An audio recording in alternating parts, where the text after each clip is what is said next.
Hi, and thanks for joining me. One topic that I notice come up pretty frequently when I work with a variety of different clients is one of addictions. Whether it's an addiction to alcohol, drugs, or gambling, or anything like that.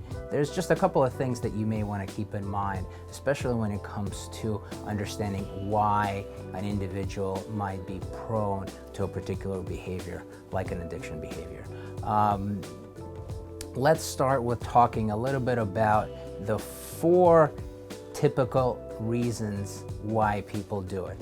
Number 1, a common thing to just keep in mind is the fact that there's a tendency for a biological predisposition for something like that. And that just simply means that somebody in the family, maybe parents, grandparents, uncles, aunts, anybody in the family who might be already struggling with an addiction issue or someone that's overcome an addiction issue. That's sort of one thing that you want to keep in mind that's obviously is always present when an individual is struggling with a particular addiction.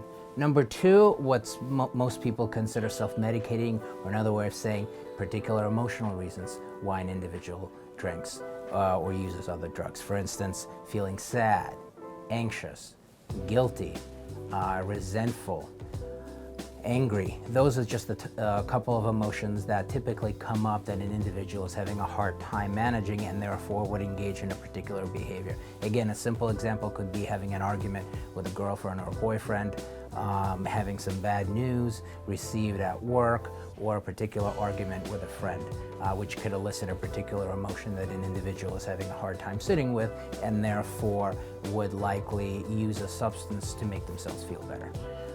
Number 3, which is something that I see often emphasized in AA meetings, is what's called kind of a behavioral pairing. And that just simply means that an individual has engaged in a particular behavior, like an addictive behavior, in a particular situation.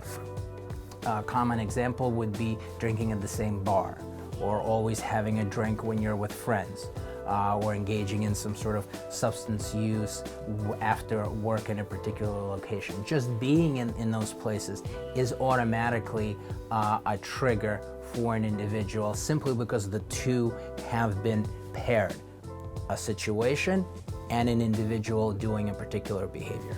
And number 4 is physiological pull. And that just simply means if the person has gotten physiologically addicted to a particular substance. So whether that could be over many years, a couple of months, or just consistent use. For instance, if an individual engages in a drinking binge over a couple of days, that individual will likely notice that several days after, if they decide to stop, they'll have withdrawal symptoms, which will pull them in the direction of using again. So those are the 4 things you may want to keep in mind when thinking about why people drink.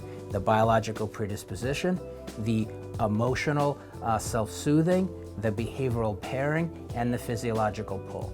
Hope this has been helpful. Thanks so much. Bye-bye.